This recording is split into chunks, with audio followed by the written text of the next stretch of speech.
और आइए अब सीधे चलते हैं Raipur NDTV emerging business conclave में। और दीप प्रज्वलित आप करें और शुरुआत करें। Welcome sir.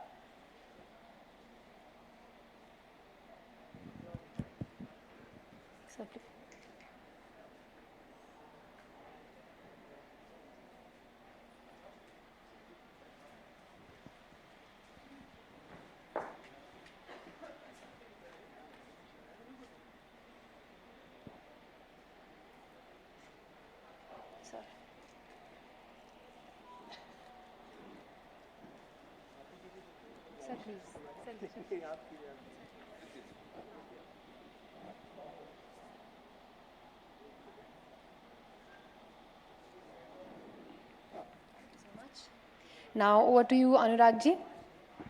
Thank you. बहुत बहुत शुक्रिया ज्योति आपका और हमारे सारे अतिथियों का और हमारे मुख्य अतिथि का।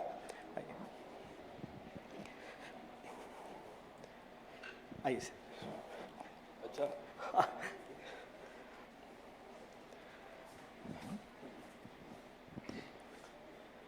जी हाँ, सारे हमारे जो भी अतिथि इस हॉल में हैं उनसे निवेदन है कि अपना स्थान ग्रहण कर लें।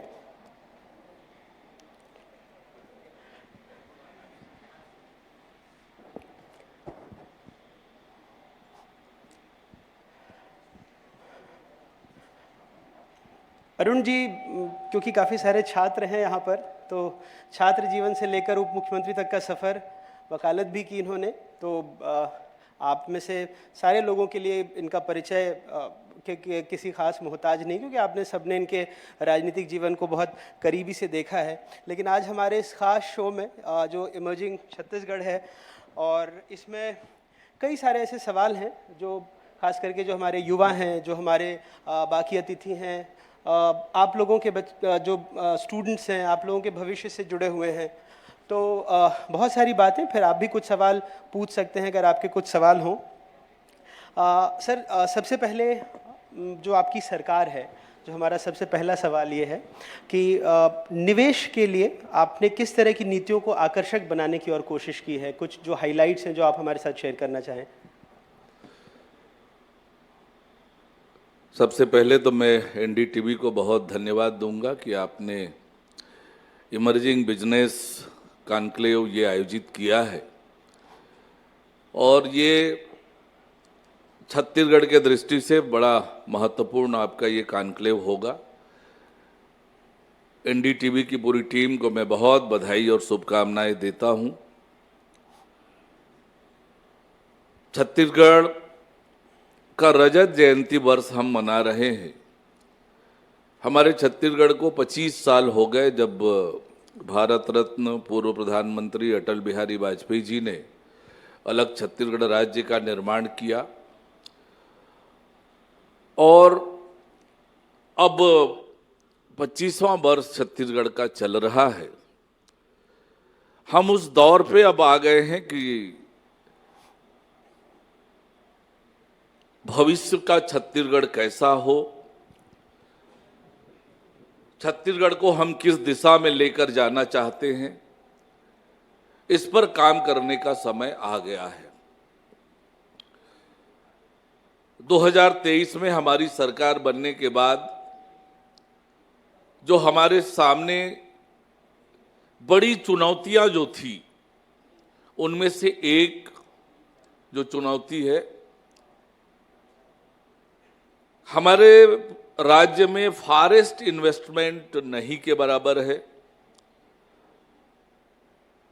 और इसलिए जो औद्योगिकीकरण होना चाहिए, उद्योग लगने चाहिए, और संपूर्ण छत्तीसगढ़ में उद्योग लगे, कुछ क्षेत्रों में सीमित हो गया है औद्योगिकरण।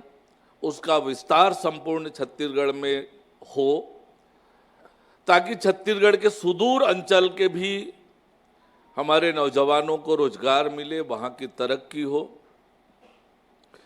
उद्योग केवल आर्थिक मजबूती का आधार नहीं है अनुराग जी।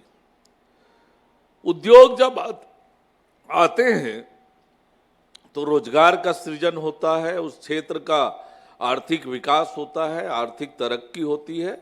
और जब औद्योगिक गतिविधियां बढ़ती है तो स्वाभाविक रूप से अधोसंरचना का विकास होता है, शिक्षा की व्यवस्था बढ़ती है, स्वास्थ्य की सुविधाएं बढ़ती है। तो समग्र विकास का आधार भी औद्योगिकरण को हम मान सकते हैं। और इसलिए हमने बहुत गंभीरता से नई औद्योगिक नीति बनाने के लिए खूब हमने एक्सरसाइज की, मेहनत किया और एक कॉम्प्रिहेंसिव औद्योगिक नीति बनाई। इस औद्योगिक नीति की खास बात यह है, पहला ये कि हमने संपूर्ण छत्तीसगढ़ को उद्योगों के लिए वहां की क्षमता के हिसाब से निर्धारित किया कि उद्योग जो है वो पूरे छत्तीसगढ़ में सभी क्षेत्रों में लगे, इसको ध्यान रखा है। दूसरा, अनुदान और सरकार की रियायत का आधार इन्वेस्टमेंट की राशि को नहीं रखा है। हम कितनी सुविधाएं, कितनी रियायत उस इकाई को देंगे, इसका आधार रखा है वो हमारे कितने नौजवानों को वो रोजगार देंगे, इसको आधार बनाया है। तो ये बड़ा चेंज नई औद्योगिक नीति में किया है। और एक और बड़ी बात हमने अपनी नई उद्योग नीति में की है, छत्तीसगढ़ में पर्यटन की असीम संभावनाएं हैं और उसको हम एक्सप्लोर करना चाहते हैं। और इसलिए टूरिज्म को हमने उद्योग का दर्जा देकर टूरिज्म के क्षेत्र में भी इन्वेस्टमेंट को बढ़ावा देने का काम किया है। और पिछले 6 महीनों में माननीय मुख्यमंत्री जी ने जो लगातार इन्वेस्टर मीट किया है उसका अच्छा प्रतिसाद मिल रहा है, उसकी शुरुआत भी हो गई है। काम जिस प्रकार से सेमीकंडक्टर से लेके अन्य जो चीज़ों पर काम जिस तेज गति से हो रहा है, तो निश्चित रूप से छत्तीसगढ़ आने वाले समय में उद्योगों के लिए भी हब बनेगा, हमारे नौजवानों को रोजगार मिलेगा, राज्य की आर्थिक स्थिति और सुदृढ़ होगी, मजबूत होगी और प्रदेश तेज गति से विकास की दिशा में आगे बढ़ेगा। विकसित छत्तीसगढ़ की नींव हम इस रजत जयंती वर्ष में रखने की दृष्टि से हमारी तैयारी है। बहुत अच्छी बात है। और आप लोगों को अपने घर में रोजगार मिलेगा, इसके लिए तो आप लोग सरकार का अभिनंदन कर ही सकते हैं एक तालियों के साथ। सर, खास करके काफ़ी सारे हमारे जो सहयोगी हैं एमएसएमई सेक्टर से भी हैं, तो एमएसएमईज़ को लेकर के कुछ पॉलिसीज़, क्योंकि पहले भी हमने इस पर लगातार कई बातें की, तो एमएसएमईज़ को लेकर के क्या सोच रहे हैं? हिंदुस्तान की अर्थव्यवस्था में देखें तो एमएसएमई का सर्वाधिक कंट्रीब्यूशन एम्प्लॉयमेंट जनरेशन में एमएसएमई का ही है। और ये ऐसे उद्योग हैं, देश में नरेंद्र मोदी जी के नेतृत्व में जब सरकार बनी तब से एमएसएमई को प्रमोट करने के लिए सरकार ने खूब कदम उठाए। और इवन कोरोना के दौर में भी जिस प्रकार से पैकेज की घोषणा भारत सरकार ने की, रियायत दिया, सुविधाएं दी, और हम छत्तीसगढ़ में भी, इसीलिए मैंने कहा कि हम छत्तीसगढ़ के हर क्षेत्र में उद्योग चाहते हैं और इसलिए एमएसएमई का बड़ा महत्व है। और छोटे छोटे उद्योग लगेंगे, रोजगार का सृजन होगा, उस क्षेत्र में तरक्की आएगी। छत्तीसगढ़ की भौगोलिक जो परिस्थितियां हैं, उन परिस्थितियों को ध्यान में रखकर जो उद्योग आएंगे उससे बड़ा लाभ होगा। आज कृषि उत्पादन के क्षेत्र में उससे जुड़े हुए उद्योग लगें, किसानों को भी फायदा होगा। ऐसे क्षेत्रों के लिए लगातार हम काम कर रहे हैं कि इस फील्ड में और मजबूती आए ताकि समग्र रूप से छत्तीसगढ़ का औद्योगिक विकास हो। छत्तीसगढ़ को धान का कटोरा भी कहा जाता है, सर्वविदित है। ऐसे में किसानों ने और भी जो प्रोडक्ट्स, जो उत्पाद और कर रहे हैं सर, इसके लिए खाद्य प्रसंस्करण को लेकर के और वहाँ पर फूड प्रोसेसिंग को लेकर के क्या और योजनाएं हैं? देखिए, फूड प्रोसेसिंग की बहुत संभावनाएं हैं छत्तीसगढ़ में। पहले भी प्रयास हुए हैं पर बहुत कारगर साबित नहीं हुए, मुझे ऐसा लगता है। नए सिरे से फूड प्रोसेसिंग के क्षेत्र में काम करने की आवश्यकता है, जिसका स्कोप बहुत है छत्तीसगढ़ में। जो फूड प्रोसेसिंग यूनिट बने हैं उनका एक्सपांसन का, उनको अपग्रेड करने का, ये बहुत कुछ करने की आवश्यकता है फूड प्रोसेसिंग के क्षेत्र में। इसमें असीम संभावनाएं हैं और सरकार उस पर काम कर रही है। जैसे मुझे याद है जशपुर जैसे ज़िलों में महुआ को लेकर जो काम हुआ वो तो पूरी दुनिया में अपनी धमक फैला रहा है। तो जैसे आपने कहा उसी बात को आगे ले जाते हुए कि संभावनाएं अपार हैं, बस अगर ज़िले के स्तर पर भी हम देखें तो मुझे लगता है कि एक ज़िला एक उत्पाद जैसी बातों से भी सर उसको आगे बढ़ाया जा सकता है। हाँ, निश्चित रूप से इस दिशा में हमारी सरकार काम कर रही है। छत्तीसगढ़ में इतने प्रकार के उत्पादन हैं, उन उत्पादनों का ठीक प्रकार से उपयोग हो तो निश्चित रूप से ये किसानों को भी मजबूत करेगा, रोजगार के सृजन भी होगा और हमारे प्रदेश का औद्योगिक विकास भी होगा। तो इस दिशा में सरकार बहुत गंभीरता से काम कर रही है। सर एक जो बड़ा सवाल जब आता है खास करके बस्तर के इलाकों में जब लोग पलायन कर रहे हैं, आंध्र हो, तेलंगाना हो, पड़ोसी राज्यों में, अभी हमने हाल में एक स्टोरी की थी कि कैसे वहाँ जो मजदूर जा रहे हैं फेफड़ों में बहुत सारी बीमारियाँ लेकर लौट रहे, हमारे साथी नीलेश ने वो कहानी की। कोरोना के दौर में वो बच्ची की कहानी बड़ी हृदय विदारक थी जब जामलो मड़काम वहाँ से चलती हुई आई और मिर्च के खेत में काम करने गई और उसकी मौत हो गई घर पहुँचते पहुँचते। तो सर पलायन रोकने के लिए खास करके इन इलाकों में जहाँ से लोग दूसरे राज्यों में, पड़ोसी राज्यों में जा रहे हैं, सरकार क्या कर रही है? देखिए, मुझे नहीं लगता है कि आज छत्तीसगढ़ में पलायन जैसी कोई विषय बचा है, क्योंकि आज डेवलपमेंट के काम इतने हो रहे हैं, इतने हो रहे हैं, इतने हो रहे हैं। अकेले हम प्रधानमंत्री आवास को लेकर बात करें तो प्रधानमंत्री आवास इतने बन रहे हैं, इतने बन रहे हैं कि गांव में सबको रोजगार मिल जा रहा है। रोजगार की दिक्कत नहीं है। कुछ लोग जो नेचुरली हर साल 4 महीने 6 महीने के लिए बाहर जाते हैं काम करने के लिए, जिनकी आदत बनी हुई है और वो नियमित रूप से बाहर जाते हैं, पर आज रोजगार की तलाश में बाहर जाने की आवश्यकता छत्तीसगढ़ में नहीं है। जिस प्रकार से चारों तरफ छत्तीसगढ़ में विकास के काम चल रहे हैं, सड़कों का काम हो, पुल पुलियों का काम हो, और सबसे बड़ा काम तो प्रधानमंत्री आवास का चल रहा है, जिसमें कितने लोगों को रोजगार के अवसर हैं। महिला स्व सहायता समूह जो हैं वो भी इन कामों में लगी हुई हैं, निर्माण के कामों में योगदान कर रही हैं। तो मुझे नहीं लगता है कि आज छत्तीसगढ़ में पलायन की वो ऐसी स्थिति है।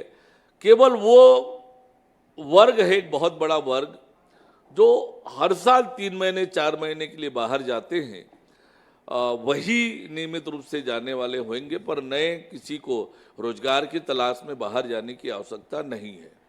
सर जब हम युवाओं के लिए बात करते हैं तो आज के इकोसिस्टम में स्टार्टअप्स को लेकर बहुत बात होती है। तो एक तो मेरा सवाल स्टार्टअप से जुड़ा हुआ है कि स्टार्टअप्स को लेकर के कैसा वातावरण बनाया जा रहा है, और दूसरा छोटे शहर में जो युवा व्यवसाय में आना चाहते हैं उसको लेकर क्या सरकार कुछ सहूलियत के बारे में सोच रही है? देखिए, अभी नई औद्योगिक नीति का यदि गहन अध्ययन करेंगे तो नई औद्योगिक नीति में तो नए युवाओं के लिए जो नए स्टार्टअप प्रारंभ करना चाहते हैं, नए अपना उद्योग चलाना चाहते हैं, उनके लिए बहुत सारी सहूलियतें हमने दी है। और हमारा युवा सक्षम बने, आत्मनिर्भर बने और एम्प्लॉयमेंट मांगने वाले के बजाय देने वाला बने, इतनी हमने तैयारी और योजनाएं बनाई है।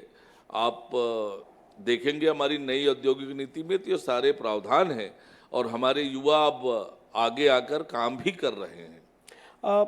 सर हमारा प्रदेश जो खनिज संपदाओं में प्रचुर मात्रा में खनिज संपदाएं हैं, लेकिन कई बार एक ख्याल आता है कि क्या पर्यावरण के साथ हम एक संतुलन बना पा रहे हैं? तो खनिज को लेकर पर्यावरण के संतुलन के साथ सरकार काम करे, इस दिशा में क्या उपाय किए जाएंगे? देखिए, आज पर्यावरण के लिए तो इतने कठोर कानून हो गए हैं कि कोई भी व्यक्ति पर्यावरण के साथ खिलवाड़ करेगा तो उस पर कानूनी कार्रवाई होगी। सरकार समय समय पर परीक्षण करती है, जांच करती है, कानूनी कार्रवाई करती है। पर यह जरूर है कि समय के साथ जिस प्रकार से समय बदला है, सारी चीज़ों में परिवर्तन आ रहा है, तो पर्यावरण की सुरक्षा के लिए अलग से अभियान करने की भी ज़रूरत पड़ती है और वो हम कर भी रहे हैं, लगातार कर रहे हैं। जो पर्यावरण को खराब करने वाले, प्रदूषण फैलाने वाले जो लोग हैं, उन पर कार्रवाइयाँ भी हो रही है।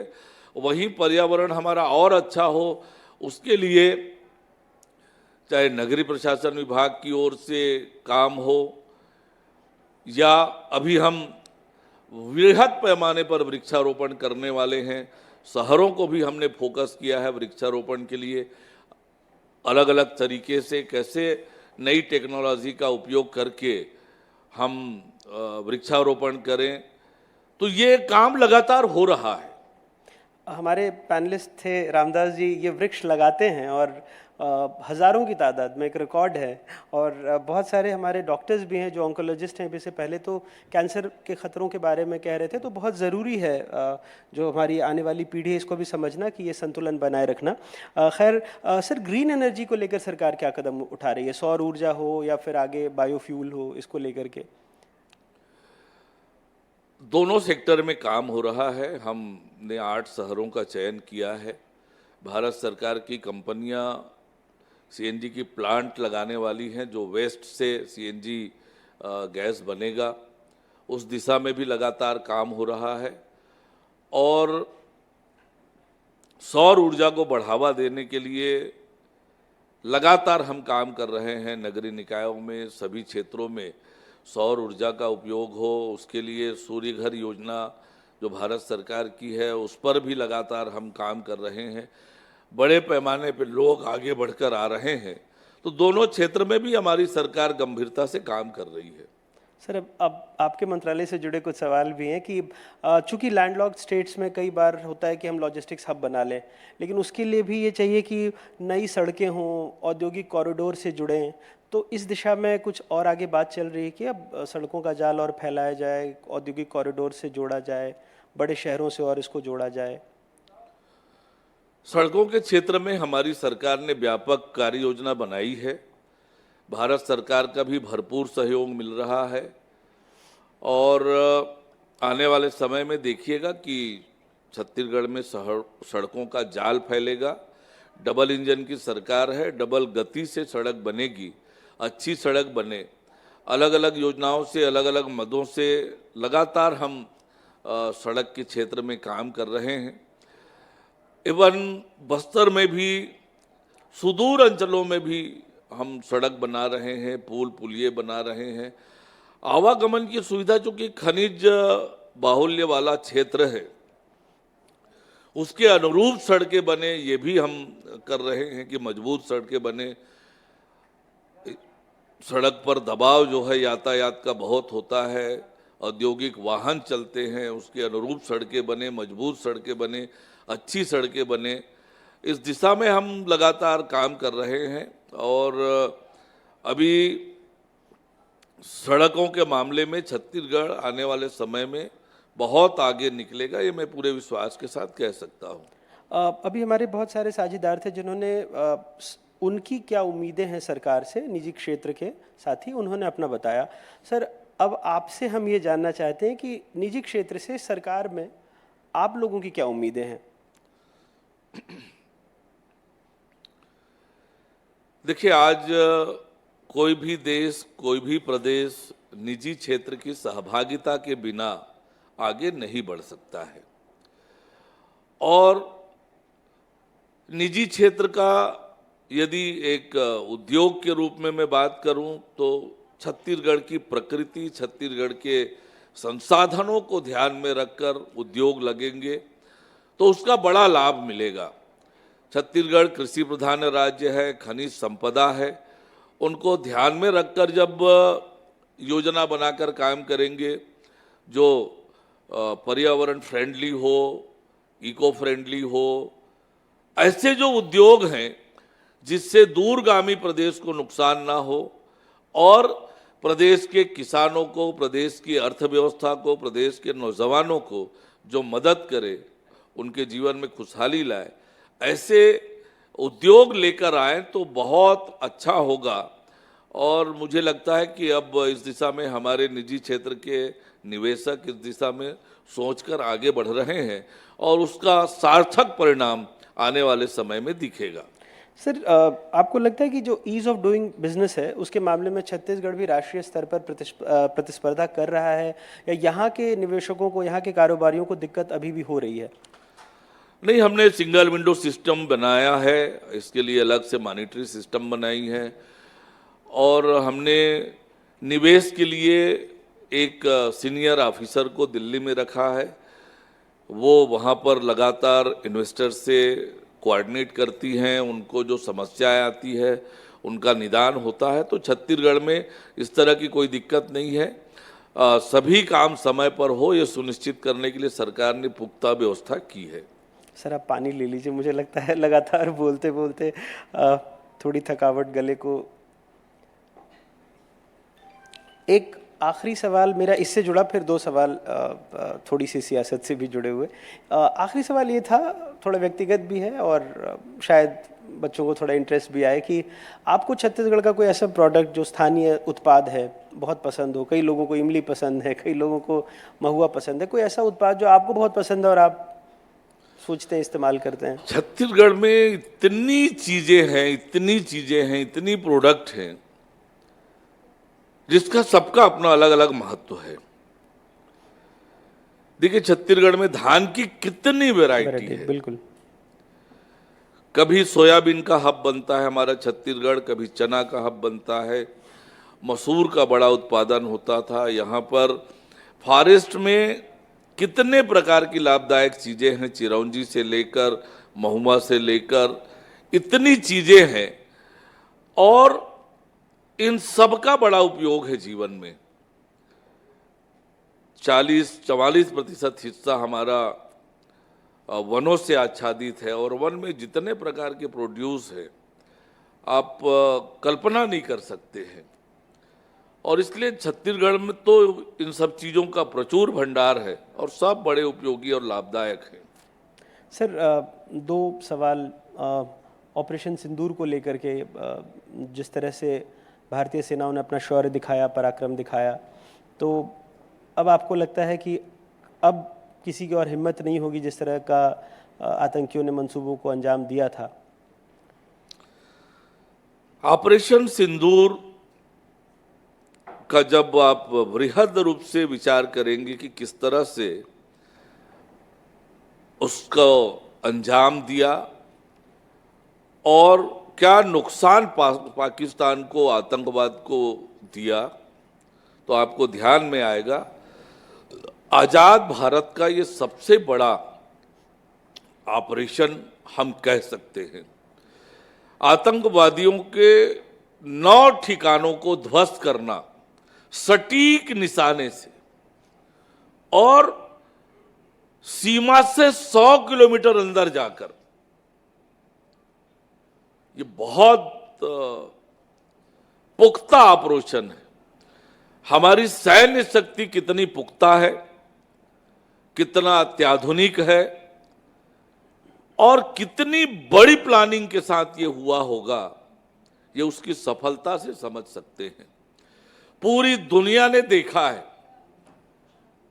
ये तीसरा अवसर है जब हमारी सेनाओं ने पाकिस्तान के अंदर घुसकर आतंकवादियों को सबक सिखाने का काम किया है, बदला लेने का काम किया है। ऑपरेशन सिंदूर केवल कोई इस तरह का ऑपरेशन नहीं था कि हमने किया।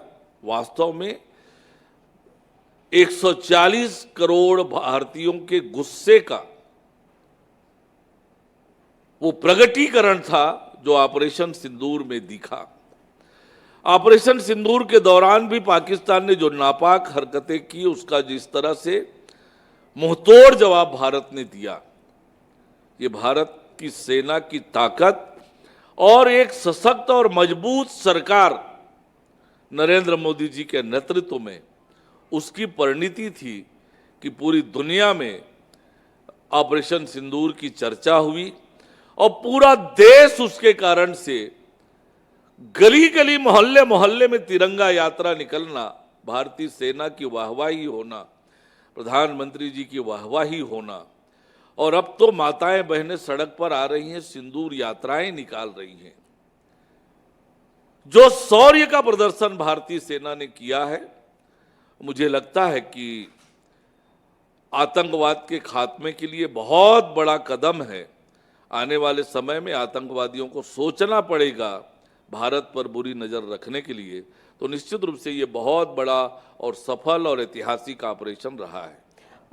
जब सरहदों पर हमारी रक्षा हमारी सेना कर रही थी, और उसके ठीक कुछ दिनों बाद छत्तीसगढ़ में जो आंतरिक सुरक्षा को लेकर एक बड़ा ऑपरेशन लगातार चल ही रहा है। 400 से ज़्यादा नक्सलियों को इस बार मारा गया, लेकिन बसव राजू का मारा जाना, जैसा वहाँ सटीक इन्फॉर्मेशन थी वैसे यहाँ पर कि आप किस इलाके में हैं और कैसे बटालियन 7 के लोग घेरे हुए हैं, और वहाँ जा कर के मारना हमारे डीआरजी के और बाकी भी जो हमारे सुरक्षा बल के जवान थे, इसके पहले भी हुआ, और अब बसव राजू का मारा जाना, आपको लगता है सर अब बस्तर, छत्तीसगढ़ और पूरा देश चैन की सांस ले सकता है? और जो देश के गृहमंत्री ने लक्ष्य दिया है कि 2026 तक नक्सलवाद का सफाया हो जाएगा, सब कुछ एकदम राइट ट्रैक पर है? निश्चित रूप से बसव राजू का मारा जाना हमारी सरकार और सुरक्षा बलों के लिए बहुत बड़ी सफलता है, और एक तरह से नक्सलवाद की रीढ़ टूटी है बसव राजू के मारे जाने से। और जिस संकल्प के साथ सरकार काम कर रही है, और सुरक्षा बल के जवानों को तो नमन करता हूं, मैं सलाम करता हूं उनकी बहादुरी को, कि हमारा जो बस्तर का इलाका है, अबूझमाड़ का इलाका है, कितना कठिन और दुर्गम है, इसकी कल्पना आप कर सकते हैं। ऐसे कठिन और दुर्गम इलाके में जाकर लगातार ऑपरेशन करना, और आंकड़ों का आप विश्लेषण करेंगे तो 2023 के बाद नक्सल उन्मूलन के क्षेत्र में जो काम हुआ है, बहुत कम जनहानि और हमारे सुरक्षा बलों को नुकसान हुआ है।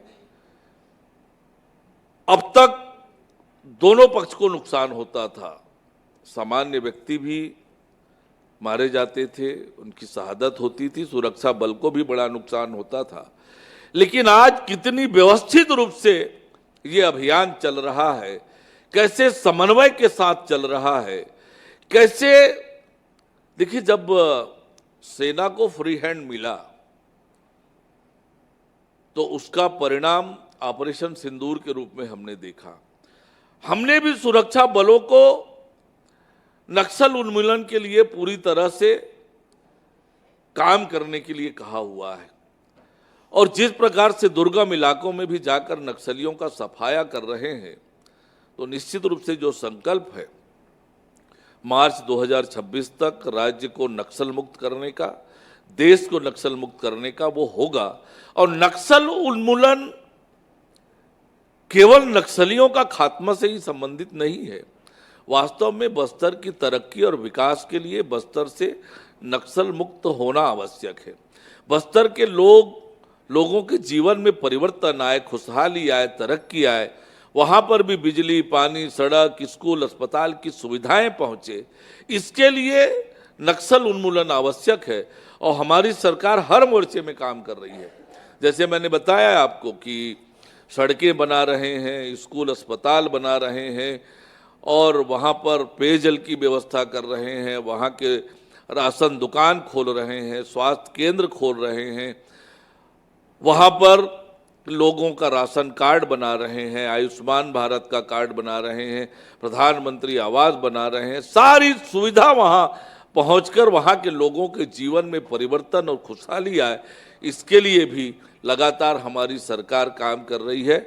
और एक तरफ नक्सल उन्मूलन के क्षेत्र में सुरक्षा बल के जवान पूरी ताकत से, मुस्तैदी से, पूरी जिम्मेदारी से लगे हैं, वहीं सरकार अन्य मोर्चे पर भी काम करके बस्तर को आगे बढ़ाने का काम कर रही है।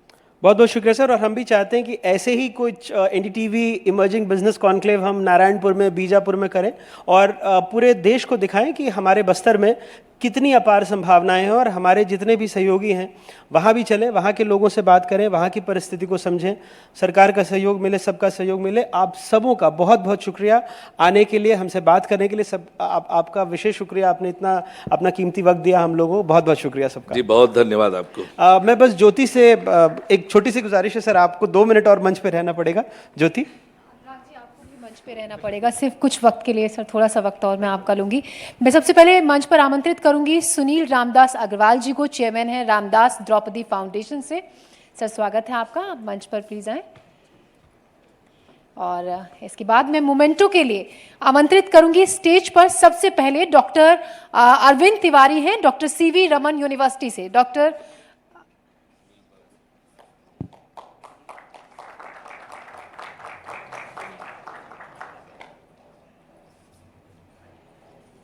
सर आप मंच पर ही रहें please. Doctor Arvind Tiwari, doctor CV Raman university से।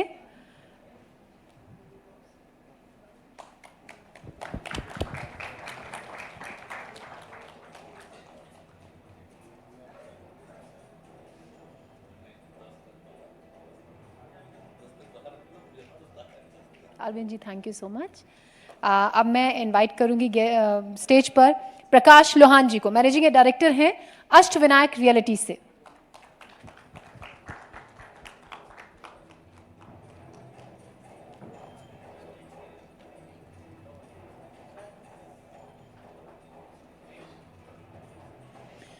Doctor Diwakar Pandey Balco medical centre से।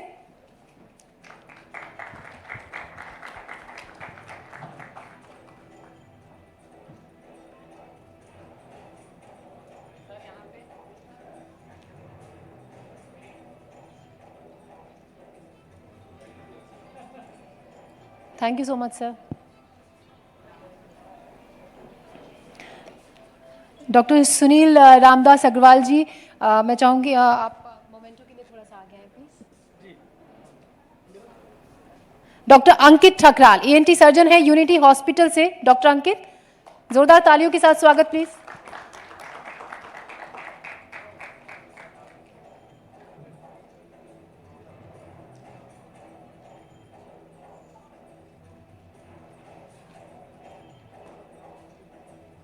Thank you doctor Ankit, thank you so much. जी हो गया, thank you so much sir, thank you. और आप सभी से रिक्वेस्ट है, आप टी और स्नैक्स के लिए, आपके लिए अरेंजमेंट है, आप टी और स्नैक्स इसके। तो एनडीटीवी के इमर्जिंग बिजनेस कॉन्क्लेव की तस्वीरें दिखा रहे थे डिप्टी सीएम अरुण साव। इस कॉन्क्लेव का हिस्सा बने हमारे एग्जीक्यूटिव एडिटर अनुराग द्वारी ने कई सवाल पूछे। सवाल जुड़े हुए थे बिजनेस से रिलेटेड, स्टार्टअप से रिलेटेड, और साथ ही साथ अब जिस तरह से नक्सलवाद को ख़त्म करने के लिए कवायद की जा रही है, इससे तमाम जुड़े हुए सवाल के जवाब देते हुए अरुण साव नजर आए डिप्टी सीएम। यहाँ रुकेंगे फिलहाल बहुत छोटे से ब्रेक के लिए। ब्रेक के उस पार खबरें बरकरार।